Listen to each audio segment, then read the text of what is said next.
Là, en fin de compte, vous êtes donc à l'atelier, mais l'atelier nous sert un tout petit peu de stockage en attendant de pouvoir ouvrir notre musée.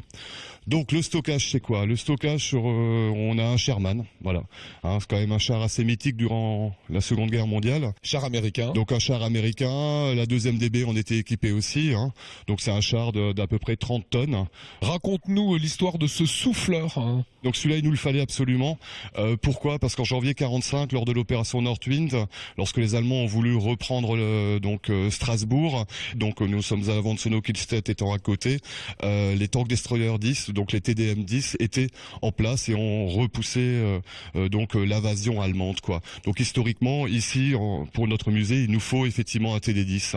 Et l'ancien propriétaire qui l'a donc totalement restauré à la demande de notre patron, l'a mis donc aux couleurs du Souffleur 2, parce que Jean Gabin était chef de SAR du Souffleur 2, et comme il connaissait donc une personne de sa famille, en mémoire, il l'a nommé ainsi, quoi. Alors, je voudrais qu'on passe du côté de la fonderie.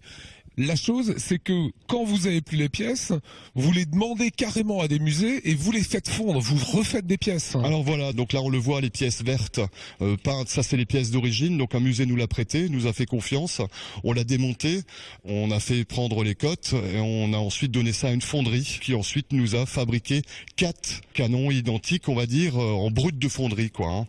Maintenant il va falloir les adapter pour qu'elles s'emboîtent les unes dans les autres correctement, parce que la volonté est de faire quelque chose de costaud et non pas des pièces en bois ou en résine, voilà quoi.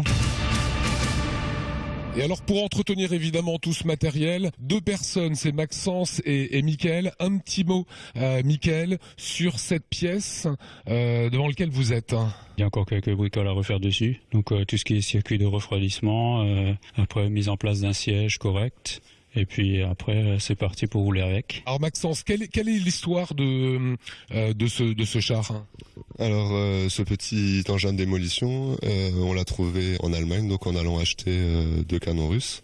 Et par hasard, dans la collection du propriétaire de ces canons, on est tombé là-dessus. Donc, au final, on s'est rendu compte que c'était un Springer NSU, donc fabriqué à 50 exemplaires, et qu'il ne restait plus qu'un au monde au musée de Bovington, et celui-là, c'était le 2e au monde. Alors, c'est un tout petit appareil, il servait à quoi? Alors en fait, il était bourré d'explosifs, il y avait à peu près 800 kilos d'explosifs dedans, un pilote au centre, et la mission du pilote, c'était de se rapprocher au maximum d'un char, dans une position stratégique, et puis au dernier moment, dans les 200 derniers mètres, il s'éjectait de son engin et continuait à le guider avec une télécommande filaire. Et à arriver à proximité de l'objectif, il faisait exploser cet engin. C'est un engin de démolition en fait. Sorte d'engin kamikaze, sauf que le pilote sautait avant. S'il avait le temps et s'il y arrivait, ouais.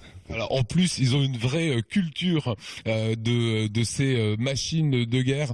Voilà ce qu'on voulait vous montrer aujourd'hui, ce musée assez exceptionnel en devenir, puisque il devrait se créer d'ici 1 à 2 ans.